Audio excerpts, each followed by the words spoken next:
Korea Selatan atau nama rasminya Republik Korea terletak di bahagian timur Asia bersempadan dengan Republik China, Jepun dan Korea Utara. Jepun pula terletak di sebelah barat Lautan Pasifik di sebelah timur Laut Jepun dan berjiran dengan Republik Rakyat China, Korea dan Rusia. Korea Selatan merupakan negara maju dengan ekonominya disenaraikan sebagai ke-13 terbesar di dunia mengikut KDNK nominal dan ke-14 terbesar oleh KDNK PPP.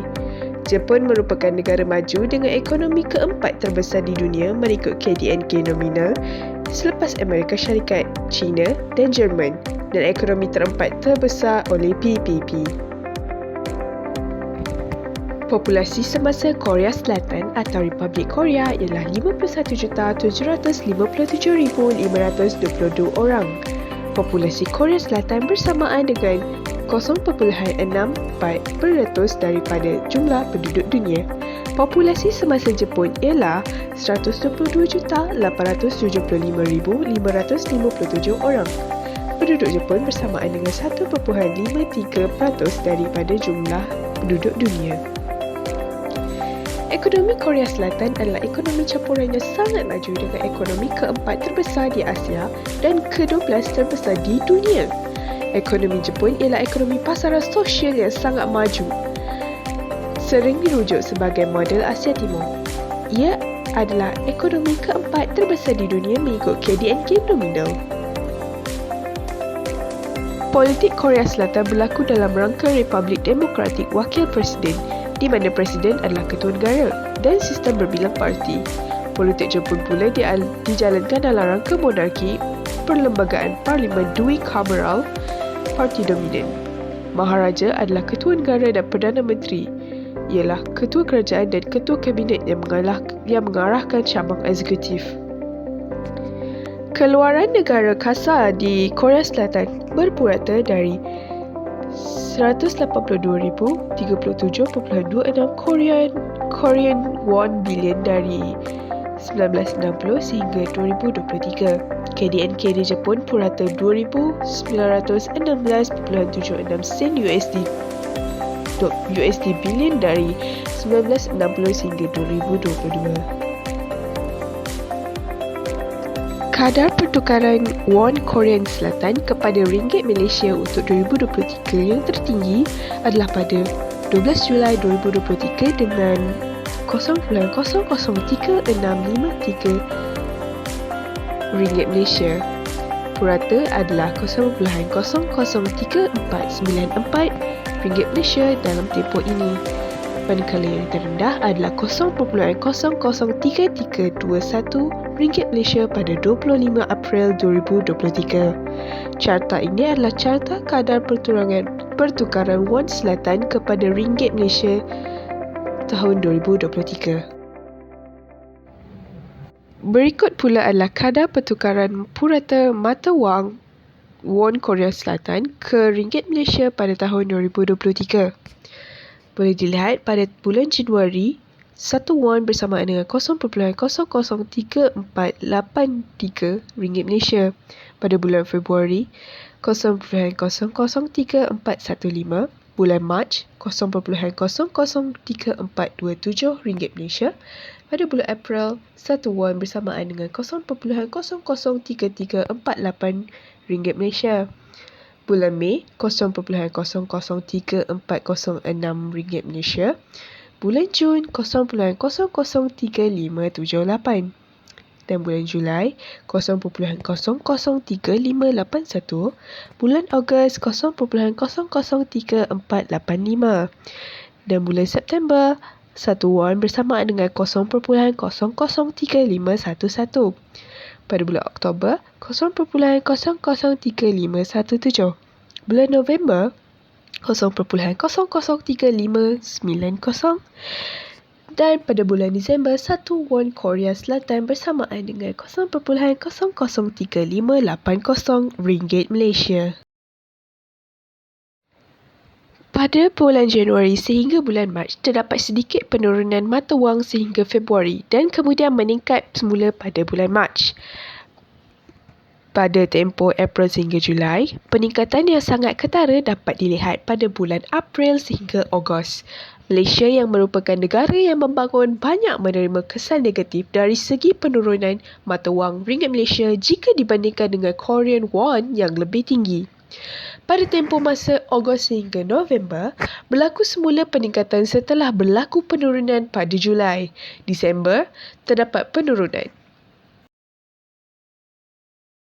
Seterusnya, kita beralih kepada analisis kadar pertukaran Yen Jepun kepada Ringgit Malaysia untuk tahun 2023.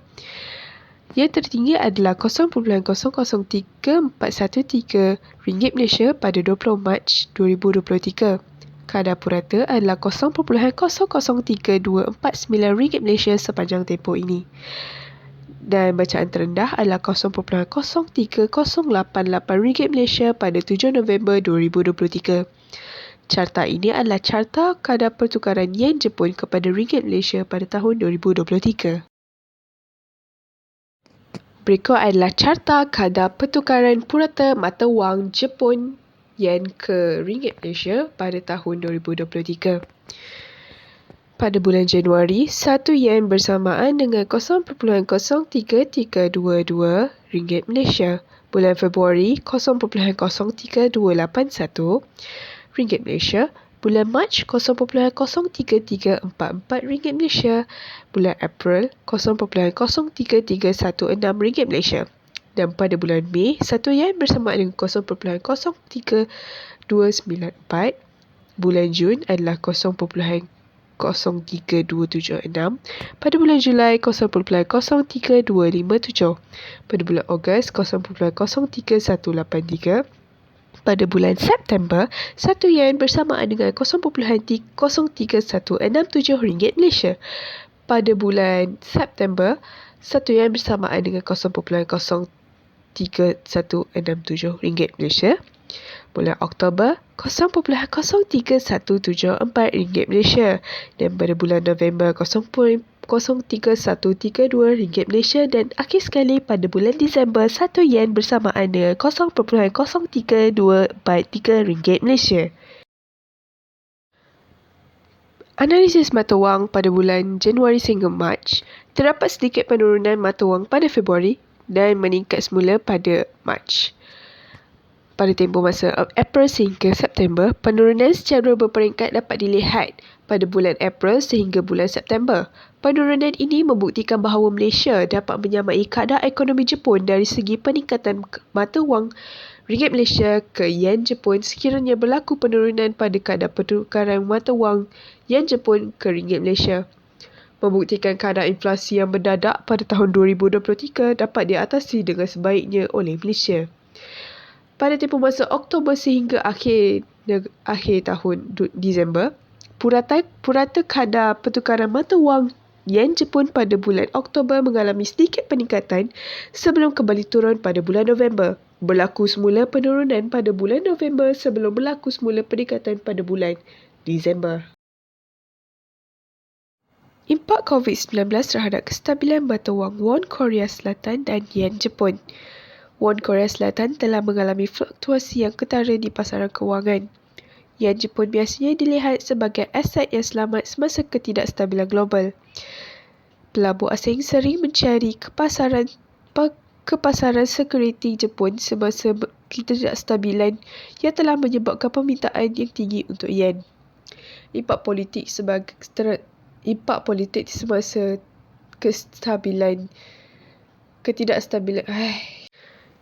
politik semasa terhadap ketidakstabilan mata wang won Korea Selatan dan Yen Jepun. Bagi won Korea Selatan, faktor luaran seperti dasar monetari Amerika Syarikat, pengukuhan dasar agresif yang menyokong dolar dan keadaan ekonomi secara keseluruhan memberi kesan ketara kepada ketidakstabilannya. Ketidaktentuan yang berkaitan dengan dasar kawalan keluk hasil Bank of Japan dan potensi dalam pelonggaran kuantitatif telah memperkenalkan cabaran dan turun naik dalam kadar pertukaran yen. Seterusnya, impak polisi kerajaan dalam mengawal kestabilan mata wang. Polisi kerajaan yang berfokus pada mengawal kestabilan mata wang membantu mencegah keadaan tidak menentu dalam ekonomi. Kerajaan perlu melaksanakan beberapa langkah untuk meningkatkan dan menaikkan semula nilai mata wang negara. Kerajaan juga mengawal perbelanjaan negara dengan teliti bagi mengelakkan beban hutang yang tinggi serta memastikan pertumbuhan ekonomi negara semakin maju dan aktif. Cabaran yang dihadapi oleh negara maju termasuk kadar pengangguran tinggi yang berterusan dan produktiviti yang lembab, terutama di kawasan Euro, kadar hutang sektor awam dan isi rumah yang tinggi serta sektor kewangan yang tidak kukuh. Pelaburan asing mampu mendatangkan kesan negatif kepada imbangan pembayaran. Hal ini berlaku kerana firma asing yang melabur di negara tersebut lebih banyak mengimport daripada mengeksport. Maka cadangan keberkesanan pelaburan adalah pelabur boleh menggunakan strategi kepelbagaian dalam pengurusan portfolio pelaburan, mempelbagaikan portfolio pelaburan ke negara berlainan boleh mengelakkan risiko kerugian akibat ketidakstabilan sesuatu negara. Pelabur pula perlu mengenal pasti pilihan sedia ada untuk mereka. Akhir kata, pelabur perlu mengenal pasti kadar pertumbuhan ekonomi sesebuah negara. Sesetengah negara akan mengalami kadar pertumbuhan ekonomi yang cepat berbanding negara lain. Kadar pertumbuhan ekonomi ini mampu menggalakkan pelaburan asing di negara tersebut. Bukan itu saja, malah kadar pertumbuhan ekonomi yang cepat dapat memastikan pulangan bagi setiap pelaburan mampu memberi pulangan yang lumayan. Kadar pertumbuhan ekonomi ini bergantung kepada sistem pentadbiran dan pemerintahan sesebuah negara.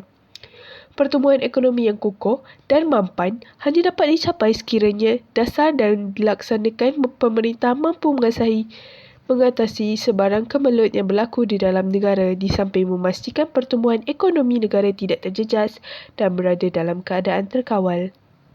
Sekian daripada kami.